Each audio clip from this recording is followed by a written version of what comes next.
If I can have your attention here in the Media Center, we are now joined by Jeff Gordon, driver of the number 24 Axalta Chevrolet for Hendrick Motorsports, and Jeff is making his final run here at Daytona International Speedway.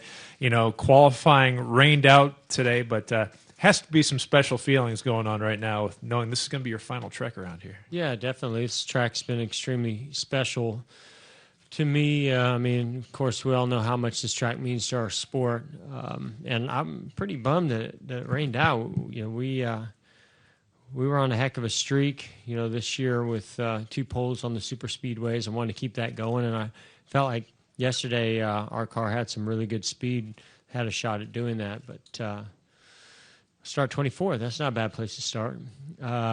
So, yeah, you know, it's hard for me to really put all those thoughts and feelings into perspective, knowing that I have half the season still to go. You know, I don't think it's really going to hit me until we get further down into the final part of the season. But now that you mention it, yeah, this place has meant a lot, and it's going to be tough not coming back here, being behind the wheel. But I'm also really excited about calling this race next February. Good deal. Let's open the floor up to questions. Please raise your hand. We'll get a wireless mic to you. We'll start over there with Matt and work our way around. Matt Weaver, PopularSpeed.com. Jeff, I'm going to kind of call you old just a little bit, but you were around back in 1998 when NASCAR tried the 5-and-5 rule. You know, going back and reading on that a little bit, I see some similarities to the Kentucky package. Do you feel like there is some synergy between what they were doing back then and what they're trying to do now? Yeah, I mean, the concept is very similar. That was, you know, prior to 98 was when I really first remember us talking about an aero push.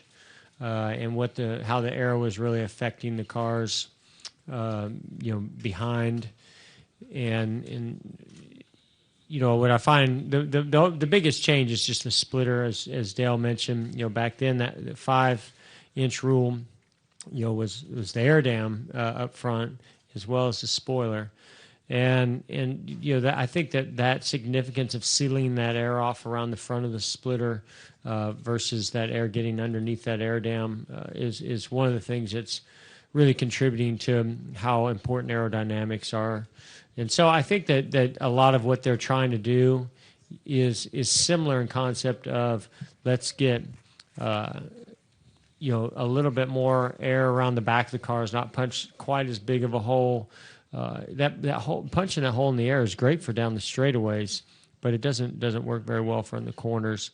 And just taking that amount of downforce off the cars, we're hoping will slow the cars down enough through the corners, not down the straightaway. Straightaway speed's going to be high. It's just through the corners to where maybe Goodyear can start incorporating a little bit softer tire that has a little more grip at the beginning, but maybe has a little more fall off as well.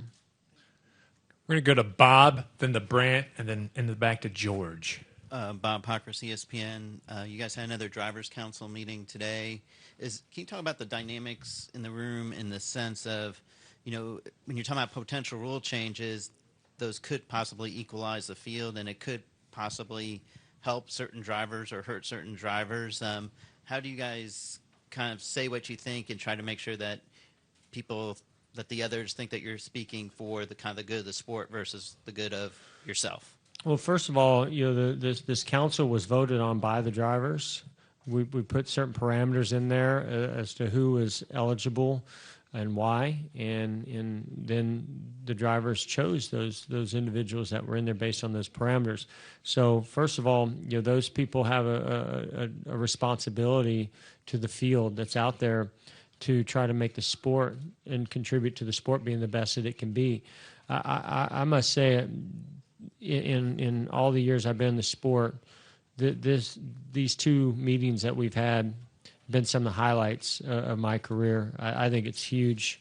I think it's, you know, to open the lines of communication in this sense where when you get this group of, you know, you have every manufacturer represented, you have a lot of different teams, you know, represented, and basically when you get in that room, you realize that everybody's goal is to just try to do whatever we can to continue to make this sport as great as it has been and possibly even better, and the racing the best that we can possibly get. And whether it's maintaining something that we currently have or improving on something that we currently have. And maybe one person might have in the back of their mind, oh, that's going to affect our ability to compete at the level that we're competing now.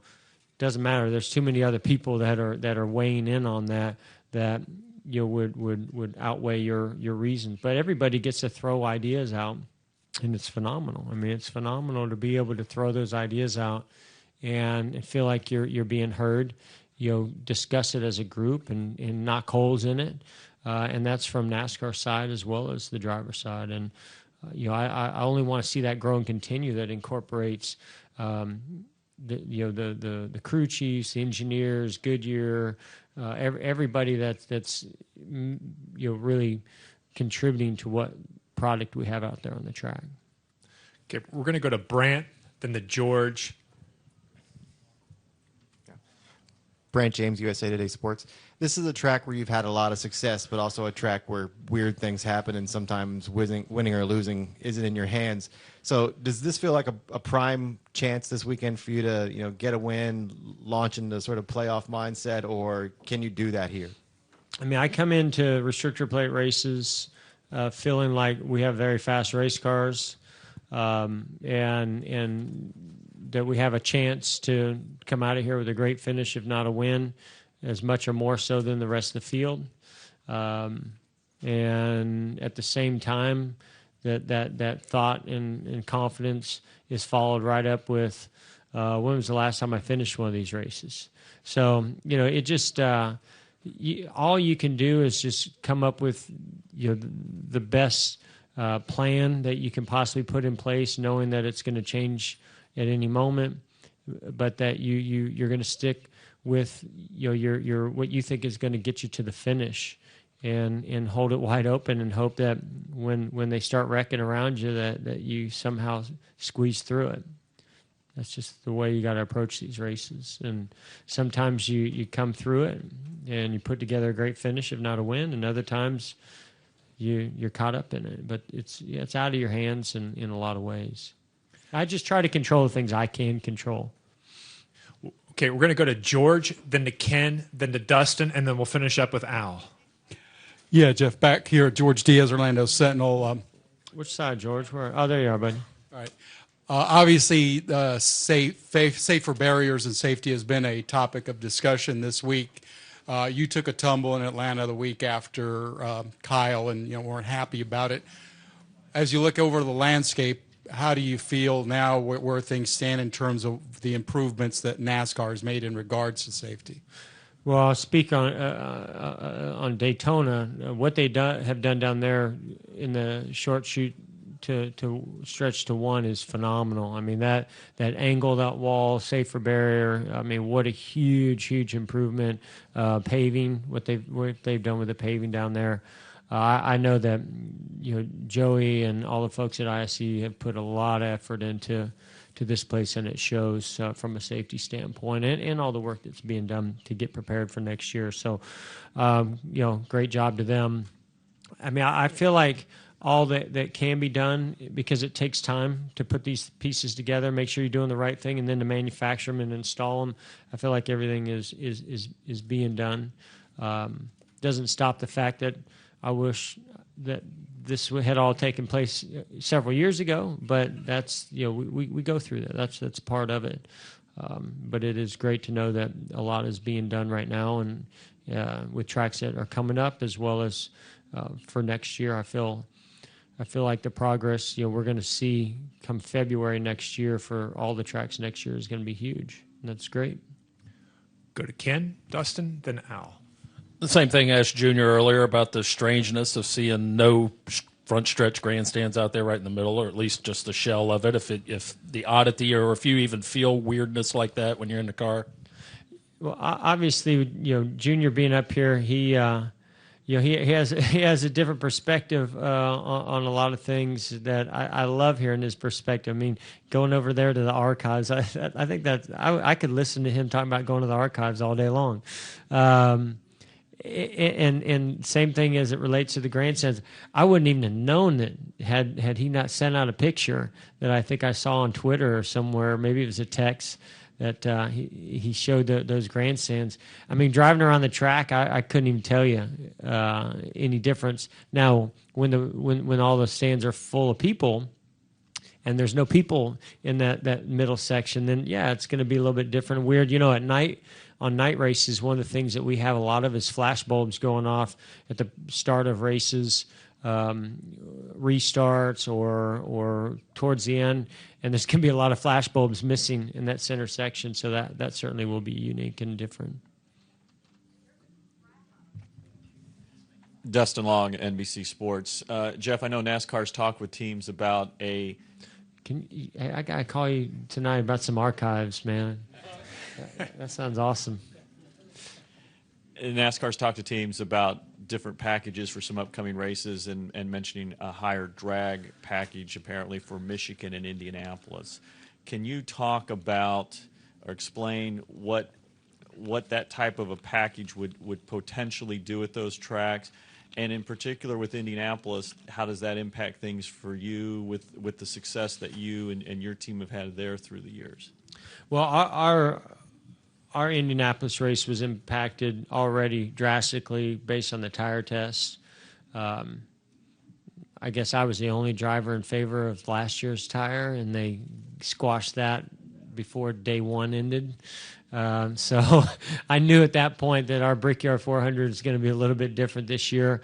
The tire itself has a lot more grip and a lot tighter feel to the car. Just trying to get the front to turn. So I'm really anxious to see what's going to happen balance wise with that package there. But I think it's obvious to all of us that that's one of the hardest places we have to pass. And if they can create a way to create more passing. We don't know if this package is, it's all in theory, right? It's all a computer simulation and wind tunnel, and that's why the drivers are in there adding to what we feel and go through in the car during a race behind other cars. And so, I think we all are in favor of trying a low downforce package. And we're we want to try the opposite of that. And I think that Indy and Michigan are good tracks to try that out. We'll just kind of have to see what happens. How might that help passing Yeah, I mean, basically, if you can run about wide open, behind a car through the corners without. The downforce and the drag has to slow the car down a fairly significant amount through the corners to where the mechanical grip works, and we don't lose all this downforce and grip being behind somebody. And so, if we can get the speeds right, then what it's going to do is create a really massive hole in the air for you to draft up to down the straightaway. Those are long straightaways at both those tracks. The question is still what's going to happen when you're behind the other car through the corner.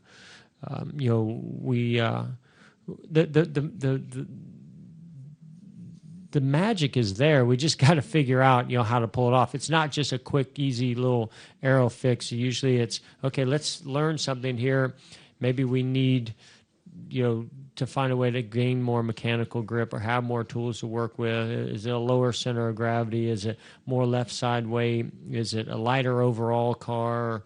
Softer tires, harder tires? I mean, there's a lot of different things that can be thrown out there. I just love the fact that we're constantly looking for ways to improve, and no different than trying to find ways to save the team's money. It's always something that you're constantly working at.